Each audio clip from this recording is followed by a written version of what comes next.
You who believe, if any of you go back on your faith, God will soon replace you with people he loves and who love him, people who are humble towards the believers and hard on the disbelievers, and who strive in God's way without fearing anyone's reproach. Such is God's favor.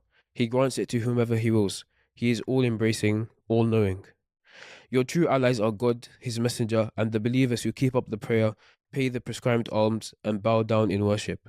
Those who are allied with God, his messenger, and the believers will triumph, for God's party is always victorious. So in Ayah 54, we see this theme that comes up in a number of places in the Quran, that if you don't do what is upon you, Allah will replace you with others who will. If you don't stand up, if you don't show up, you're not that special that everything depends on you. Islam will thrive with or without you. A victory will be for people of justice and truth. You just have the choice whether to be with them or to sit aside and face the consequences of that. At the very least, a sense of regret, and perhaps worse, because there could be a culpability, responsibility that comes from failing to do what was required of you. So if you were to turn away, even to go back to the ways of polytheism, then other people will come. They will have this bond of love with God, this mutual love, يُحِبُّهُمْ وَيُحِبُّونَ.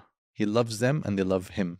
This is one of the sweetest expressions in the whole of the Quran. And then some of their qualities are mentioned. Among them is that they have this softness, this kindness within the community of believers. And when it says hard on the disbelievers, it doesn't mean just like cruel and unkind to non-Muslims, but it means those who are opposing you. That's where the strength and the firmness needs to be, responding back in kind according to the ethics of Islam. But we shouldn't be doing that amongst the believers, the kind of divisions and hatred that sometimes crop up between different Muslim groups. We should recognize that even if people belong to different perspectives, groups, organizations, madhabs, whatever, this is not the cause of harshness, because as long as the people are part of this Muslim community, this ummah that faces the same qibla, that worships the same God, follows the same prophet, reads the same Quran, then we have to be soft and kind amongst each other. If we differ with each other, then let's do so with that softness. رُحَمَاءُ بَيْنَهُمْ,